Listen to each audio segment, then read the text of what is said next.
Chapter 10. Wolf shined his sword with a rag as he sat near the fire. He'd already dressed, and so had Red. Although they'd both just had the best coupling of their lives, neither of them said a word. Finally, he decided he needed to talk to her. Since he didn't know how to explain to her the reason he felt the need to kill her grandfather, he decided to speak of other things instead. "Do you have siblings?" he asked, still polishing his sword. She sat on the edge of the bed, putting on her shoes. She looked up and shook her head. "Nay, I'm the only one. My parents were older when I was born, and they said I was a blessing since they thought my mother was barren." "I see. How about you?" "I do." He looked at himself in the reflection of his sword, wondering when he'd become a man who made small talk. This girl was bringing out a side of him he didn't know existed. "Well, sisters or brothers?" she asked. "Both. I have 4 brothers and 2 sisters." "Really? How nice. Where do they all live?" "Most of my siblings are nearby. However, my eldest sibling, Stefan, is my steward." "Stefan is your steward? I didn't realize he was your brother. But now that I think of it, I should have seen the resemblance." "I have a twin as well, though he's gone." "He's dead?" "To me he is." "Oh. I guess you and your siblings are not close." He stopped shining his sword, and his gaze lifted to meet hers. She saw sadness and deep despair in his clear orbs. "I sent most of them away to protect them. Or at least, I should say I tried, although I didn't succeed with all of them." "Why would you do a thing like that?" She stood up and wiped the lint off her gown. "If I had siblings, I'd want them close to me, so I could protect them. I believe in the close bonds of a family." "You wouldn't think the same if your family was cursed." "Cursed?" Her brows arched. "Are you saying that you're not the only one cursed? Do your siblings turn into wolves as well?" He couldn't bear this conversation any longer. It was too hard for him to think of his siblings and the lives they lived, especially the horror his twin brother lived through every day now. "I don't want to talk about siblings or any more dribble. I need to prepare for battle, because as soon as your grandfather comes for you, I'm going to kill him." Winifred's jaw dropped open. She couldn't believe what she'd just heard. She knew he'd initially hated her grandfather and wanted to kill him, but somehow she thought that since they'd been intimate, he would have changed his mind. "My grandfather is no saint, but you must understand that he is a warrior. Whatever he did to you, you must have had it coming, since he doesn't torture innocent men." "How dare you say a thing like that?" His voice came out as a snarl. He got to his feet and jammed his sword back into the scabbard with force. "Your grandfather is responsible for not only making me who I am, but he's also responsible for what he did to my brother. I will always hate him, and I want to avenge him for killing my parents as well." "What are you saying?" Her arms uncrossed slowly. "My grandfather killed your parents?" "What part of that don't you understand?"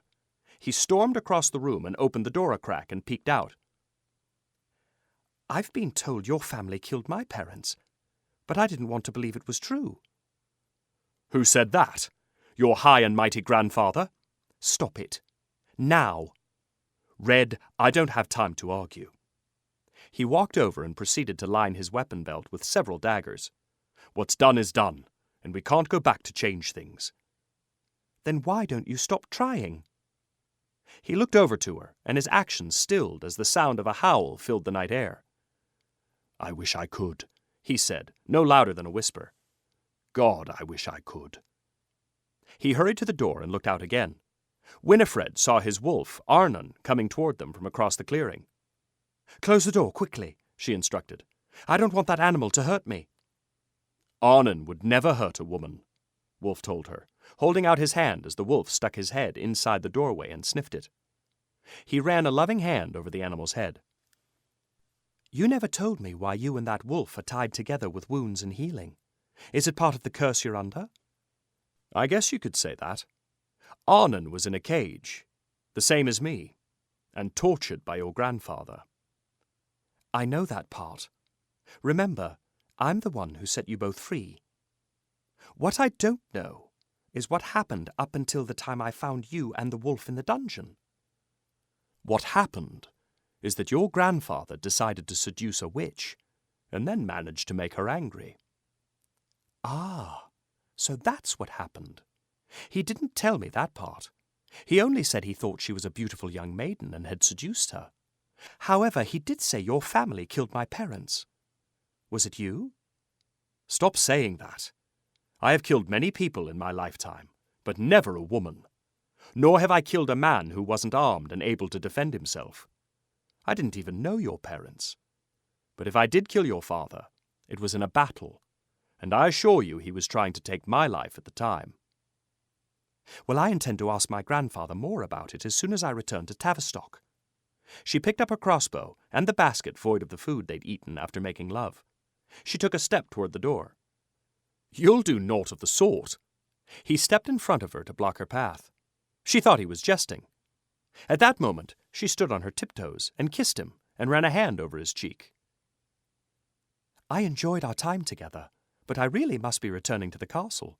If my grandfather catches me outside the gates again, there's no telling what he'll do. You're not going anywhere, Red. In a few minutes, your grandfather will come looking for you. I want you to stay here in the protection of the hovel while I fight him. Nay, you're wrong. He'd never step foot in the forest. He would if he thought you were in danger. From me. Why would he believe that? He doesn't even realize I'm gone. My lord, he's coming! And he's not alone! Came a shout from outside. Arnon's ears perked up at the announcement and tilted backward as he sniffed the air. Who is that? She asked. What do you mean? Who is coming? That's my brother, Stephen. He's been watching and waiting with a small army of my men. I told him to alert me when your grandfather entered the forest. You did something, didn't you? This was all a ploy to get me here and use me as bait. How could you? You didn't believe a lone woodcutter would get involved with the granddaughter of an earl in treachery on his own, did you? You're saying you paid the man to have him deceive my grandfather? I did. But he didn't want the coin. He turned and looked at the witch's mirror. He just wanted that magic mirror, but I wouldn't give it to him until he did my bidding first. So bedding me meant nothing to you? It was just a step of your devious plan to kill a man. How could you? She reached out and slapped him across the face. That took him by surprise. He stood there, stunned for a moment. In that split second, she ran out the door and disappeared into the night. Red, of course it meant something to me. Now come back here, he called after her. It's not safe in the woods at night. He hurried out the door after her and had to dive out of the way as he was almost run over by his own horse. She'd mounted his warhorse and sped away in the night before he could even stop her. He was left now with only an old mare and a broken-down cart. "Stephen, come quickly!" he called out. His brother and his men came crashing through the forest on their steeds. Wolf looked down to the wolf and ran a hand over the animal's head once more. "I'm sorry to have to ask you this, Arnon, but will you watch over her? But please, don't hurt her. I've taken a liking to her, a deep fondness that I've never felt with a woman before." The wolf looked up at him and cocked its head. The poor, dumb animal probably didn't understand emotions like he was speaking of right now. Although they might be able to feel the same pain, Arnon would never understand the feelings he held for this girl. Wolf had lain with her out of lust, and for some reason it was turning into love for this small woman who traveled with a crossbow and red cape and could bring any warrior to his knees with just a smile. Yes, he felt as if he were starting to fall in love with Little Red Riding Hood.